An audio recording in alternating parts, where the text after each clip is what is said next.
Fala Renascentistas, mais um vídeo aqui do canal O Renascentista. Então não esquece de seguir o canal, compartilhar o vídeo e deixar aqui nos comentários o que vocês querem ver durante a nossa programação. No comentário fixado eu vou deixar as nossas redes sociais. Não esquece de seguir a gente lá também.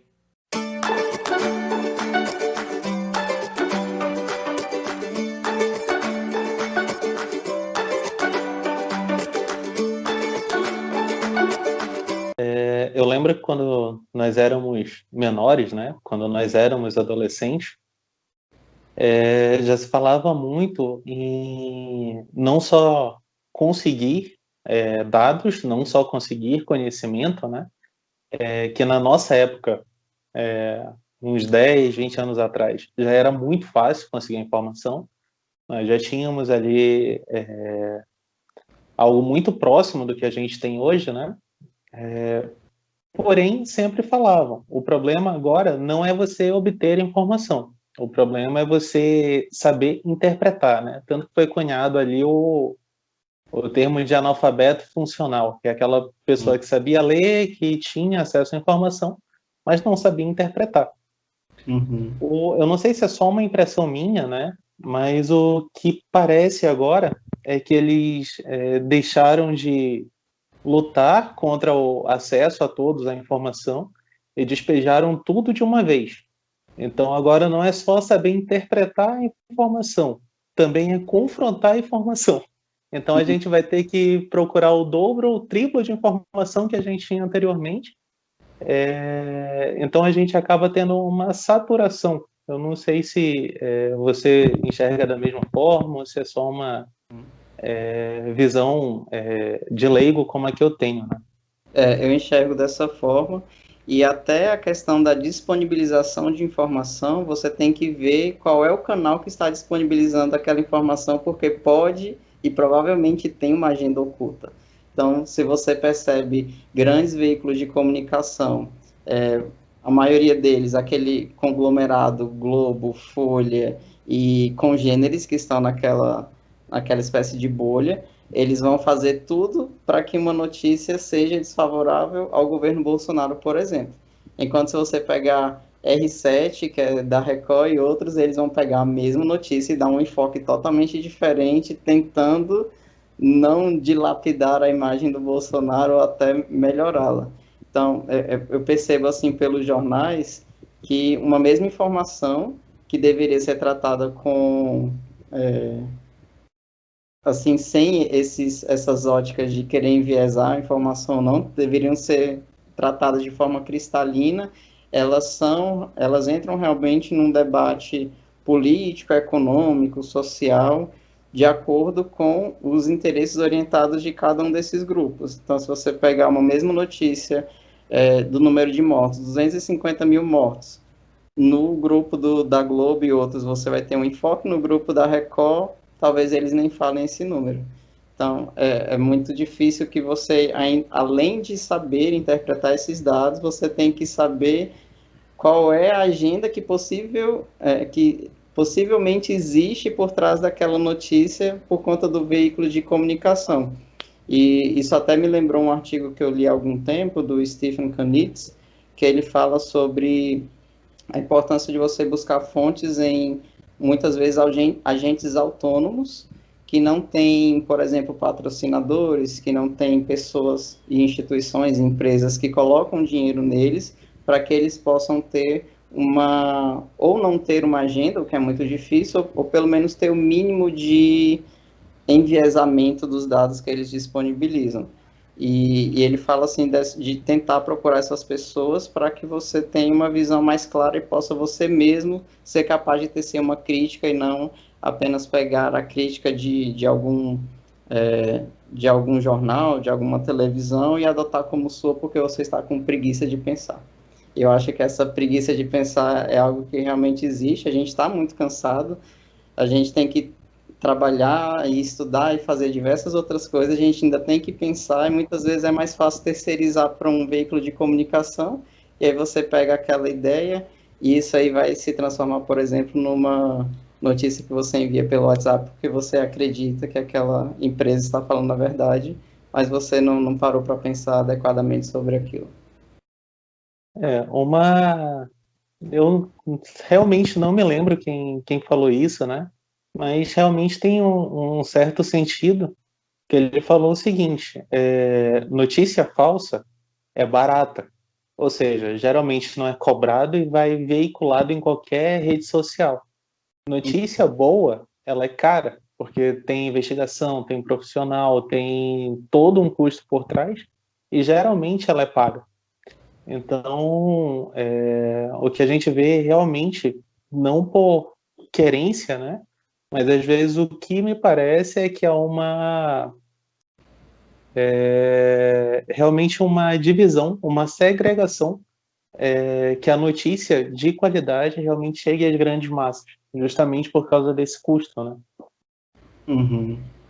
E assim, ainda na questão da literacia de dados, é importante a gente considerar que muitas vezes o público daquela informação pode não ter base para interpretar as informações que são passadas, e eu percebo assim que muitos intelectuais gostam de falar difícil, colocar, e muitos políticos também, colocar aquelas palavras que ninguém conhece, que está no dicionário, somente no dicionário, de forma a querer talvez mascarar aquela informação e a pessoa da ponta não vai entender. Então, é importante que essa comunicação seja muito clara para que todo mundo entenda.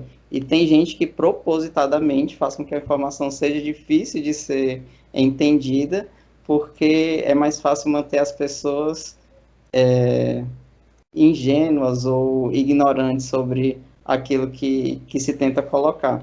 Então, a gente percebe muitas vezes no governo eles tentando passar as coisas assim despercebidas, enquanto está acontecendo um caos em algum canto, eles estão colocando alguma PEC para ser aprovada, tudo Sempre tem assim, uma cortina de fumaça, né? Sempre tem uma. Ah, a Carol vai sair do BBB, então vamos passar aqui essa PEC da impunidade parlamentar.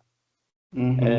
Então É eles o que me fazem, parece, né? então eles fazem isso tanto com essas cortinas de fumaça como pela própria forma de eles verbalizarem ou colocarem os assuntos que têm que ser debatidos na mídia. Então você vai assistir a um pronunciamento, muitas vezes, a depender do político, por exemplo, é aquela coisa eloquente que você não entende nada, mas que tem alguma coisa que por você não entender está sendo passada despercebida.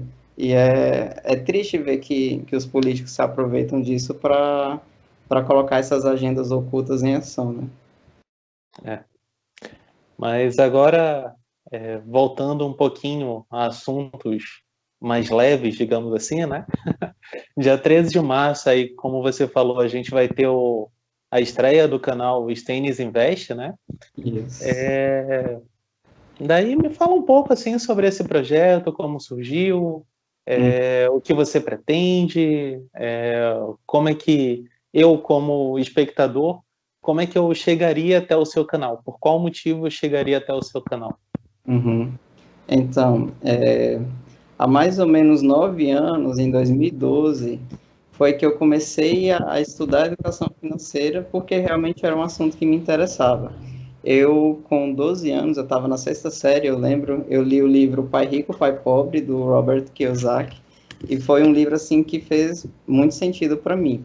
Uma das coisas principais que ele falava seria de você focar naquilo em que você é bom.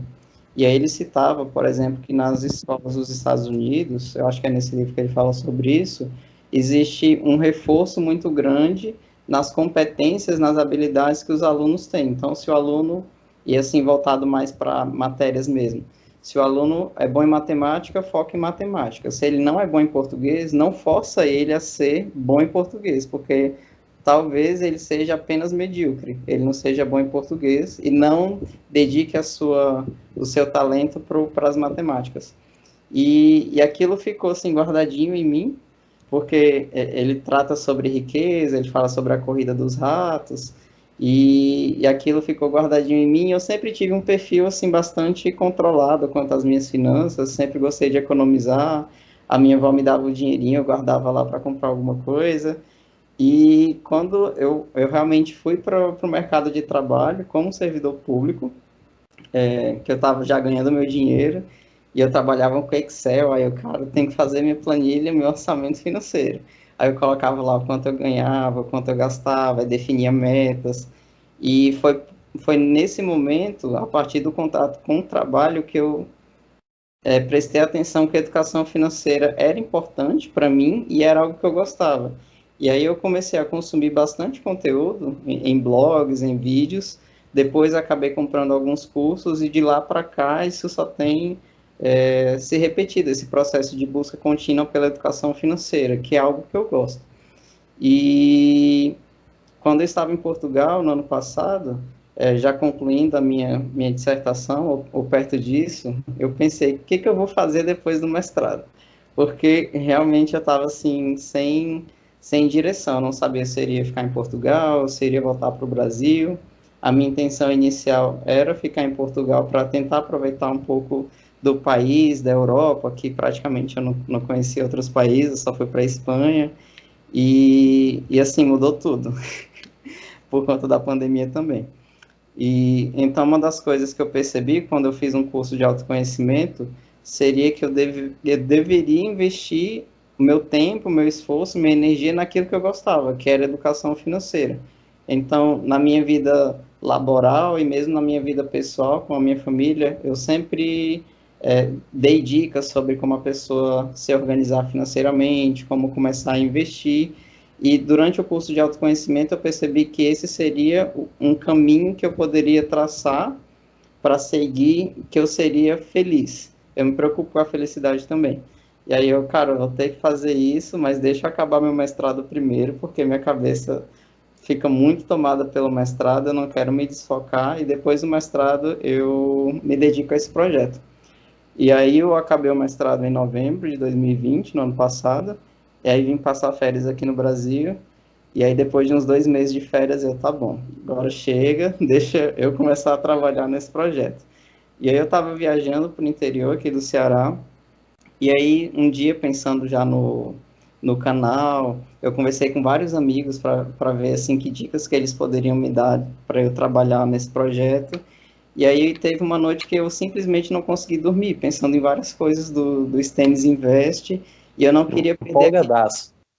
super empolgado, não dormi a noite inteira, eu fiquei assim, aí fui para um outro quarto, e eu não queria acender a luz para não acordar os meus pais. Aí eu aproveitei aquela inquietude, aí eu, cara, eu tenho que dar o start, porque tenho que dar esse início, fazer alguma coisa agora, que isso vai me forçar, a partir do momento que eu publicar essa minha intenção, as pessoas me cobrarem e eu efetivamente fazer alguma coisa.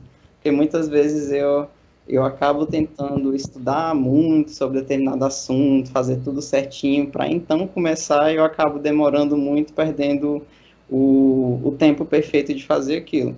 E aí eu fiz o chamamento em fevereiro para o pessoal para curtir seguir a página no Instagram, que é o @stenis.invest, e a partir dali várias coisas já surgiram só por um vídeo que eu coloquei no Instagram. E aí eu percebi que esse volume de demanda e de as pessoas confiarem no que eu irei produzir e já produzo, por conta de que as pessoas me conhecem, não é uma pessoa longe da sua realidade, eu pensei, cara, talvez essa seja realmente a saída para mim e essa seja a minha resposta de se eu volto ou não para Portugal, agora ou depois. E no momento é nisso que eu estou investindo. Eu não sei ainda quando eu vou para Portugal, ainda tenho mudança lá, ocupando um quarto da casa da minha amiga, mas é algo assim que tem me dado muito prazer de trabalhar, porque isso me faz sentir realizado, me faz me sentir útil realmente para a sociedade, porque eu sei que esse projeto vai me dar alegria em fazer. Uma das coisas assim que eu pensei durante muito tempo seria, será que eu vou voltar a trabalhar, sendo que eu quero investir no meu negócio próprio? E aí eu lembrei quando eu estudava muito para concurso, e era apenas um meio para eu conseguir estabilidade, ter um dinheiro legal, e eu não me sentia motivado para isso.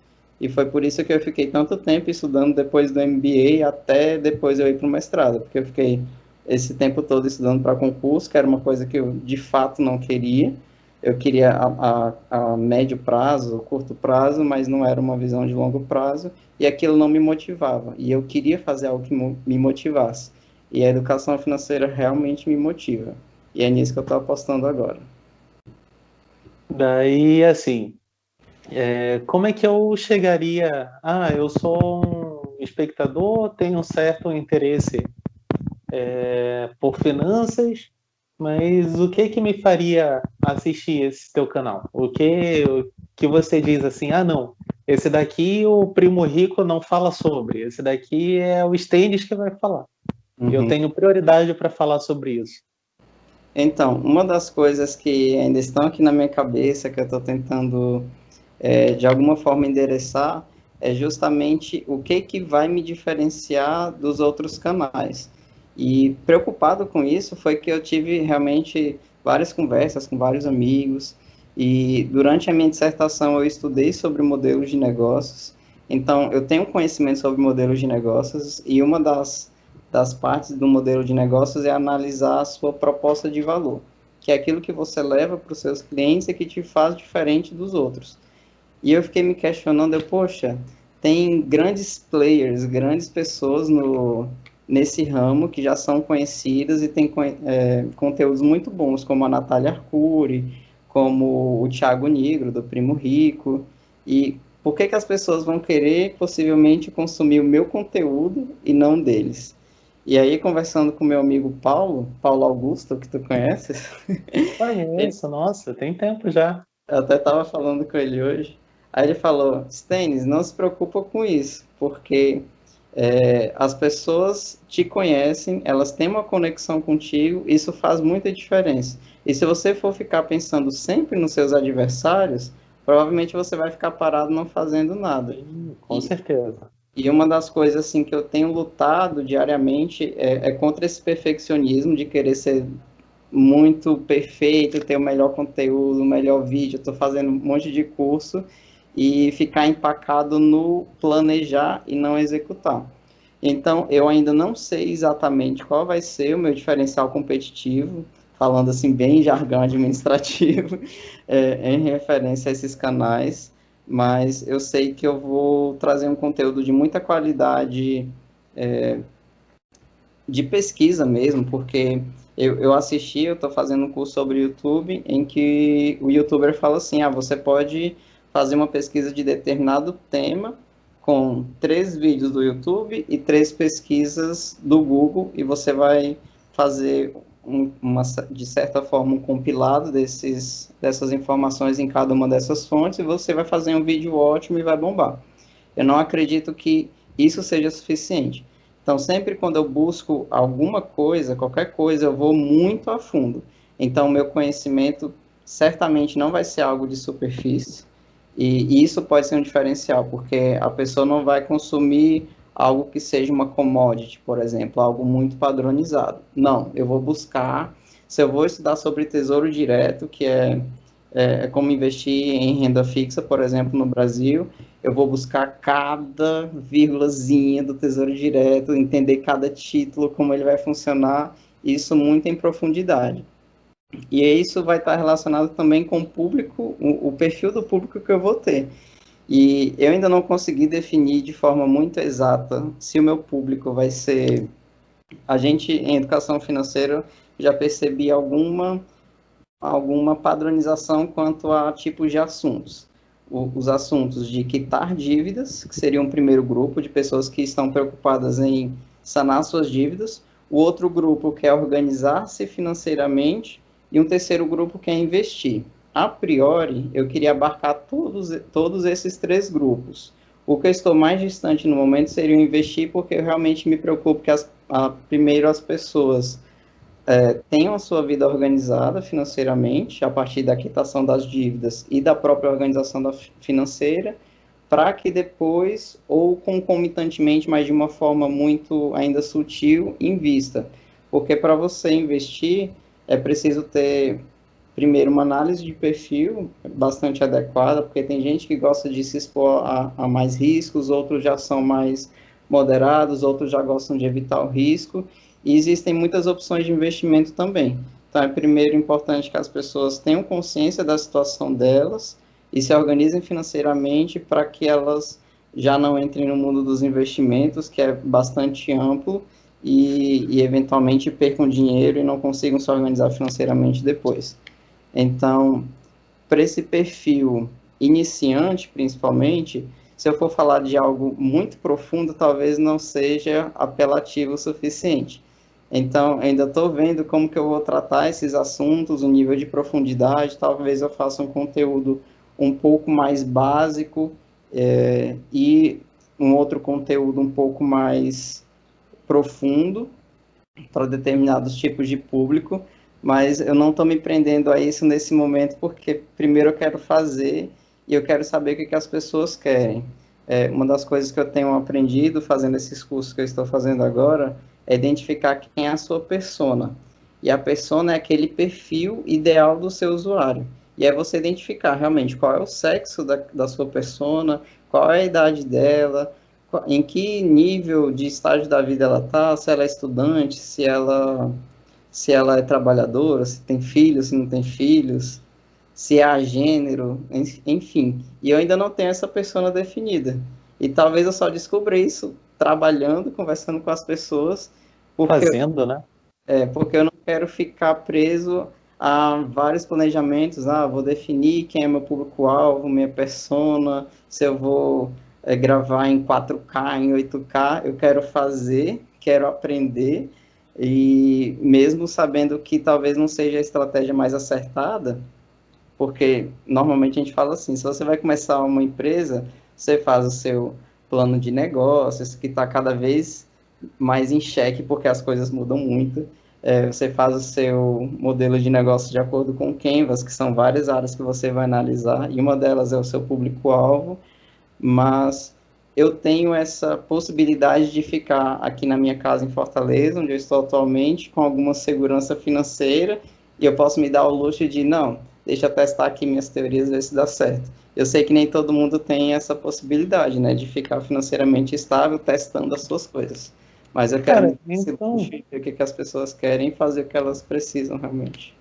então, isso daí é uma coisa que eu acho que é bem interessante. Porque, assim, vendo os vídeos de alguém já sólido, né, nesse meio, por exemplo, Primo Rico, é fácil você investir 20 mil quando você já tem 200 mil guardado. Então, sinceramente, é um público bem específico, que é para aquele público classe média alta, né, classe média alta, e para fazer pobre sonhar. Então, na verdade, assim, o cara vai investir, o cara tem R$ 1.000, vai investir R$ 1.000, provavelmente ele vai perder bastante daquilo ali. Principalmente porque ele não pode esperar render, né? Mas, assim, é uma coisa que eu sinto realmente muita falta. Um paralelo que eu posso fazer entre o canal Você Sabia e o Ciência Todo Dia. O Você Sabia é um canal de curiosidades, né? Tem bastante informação ali divertida, mas o canal Ciência Todo Dia, do Pedro Luiz, se eu não me engano, ele realmente vai a fundo. Ele basicamente só falta mostrar as equações da física ali para realmente aprofundar o espectador dele. Seria algo bem interessante, né? Eu, particularmente, não consigo ver nenhum canal assim de educação financeira hoje em dia que tenha alguma coisa realmente que me dê informação mais específica ou mais abrangente sobre determinado assunto financeiro, né? Então, a gente escuta, eu sou a Betina, né? Em 5 anos consegui R$ 1.000.000. Esse tipo de coisa que a gente é obrigado a escutar hoje em dia, né? O cara, eu tenho 30 anos e tenho um Camaro. Então, é algo muito superficial, né? Que realmente não condiz com a realidade da maioria e com a realidade do que é realmente o mercado de ações, né? Lá para fora, Estados Unidos, por exemplo, geralmente o pessoal investe no mercado de ações porque tem investimentos seguros que não rendem nada, né? Uma poupança nos Estados Unidos, que a gente vê até cenários de deflação, ele vai estar perdendo dinheiro e nem sequer economizando. Então, já existe essa educação financeira desde cedo, realmente em fazer investimento em ações, porque realmente é a única forma de investimento basicamente que eles têm. Não tem aqui como no Brasil, que até um tempo atrás era quase real, uma taxa na poupança de 6% ao ano. É algo que realmente não existe em outros países, né? Japão, por exemplo, durante um ano a poupança ela chega a ficar negativa. Uhum. Então, é realmente algo assim que eu vejo, né, nesses canais, muita fantasia, muito pouco comprometimento com a verdade, né? A gente vê gente jovem, rica, bem-sucedida, e que na verdade a gente sabe, né? A gente que tem um pouquinho mais de estudo, sabe que aquilo ali não é nem um pouco verdade. Acho que seria interessante confrontar um pouco do público com a realidade desse segmento, né? Uhum. Tem um canal que eu gosto, que é da Nath Finanças, que ela é uma influenciadora de finanças voltada para o público de baixa renda. Então, eu acho que ela tem essa adequação bastante grande com o público com que ela fala. E ela fala a verdade mesmo, né? E só que eu ainda não sei, é uma das coisas que eu quero tentar resolver de alguma maneira, como ter um modelo de negócios do Stênis Invest que tenha impacto social e ao mesmo tempo que ele seja lucrativo, afinal eu vou depender dele, né, para viver. E ainda não sei como fazer isso da melhor forma possível, mas são duas coisas que eu quero ter: impacto social, levar conteúdo de qualidade, principalmente para quem não tem acesso ou tem dificuldade de acesso, e que ele seja realmente rentável. E eu estou conversando com várias pessoas de ecossistemas de inovação, de startups, para ver se eles me dão alguma ideia e vou me infiltrar nesses grupos, porque são grupos assim que eu acho extremamente valorosos, porque é um pessoal muito jovem que pensa de forma muito diferente, que às vezes vai quebrando aqueles paradigmas que a gente tem e conseguindo criar negócios disruptivos e que tem um impacto social muito relevante. E aí é nisso que eu quero investir para que o Stênis Invest seja um desses exemplos também. Pessoal, muito obrigado a quem acompanhou o vídeo até aqui. Lembrando que esse foi apenas uma parte da nossa conversa, que é bem mais extensa. E se você gostou do canal e quer dar a sua contribuição, eu vou deixar nos comentários fixados aqui embaixo o nosso Pix. Muito obrigado e assistam mais os nossos vídeos.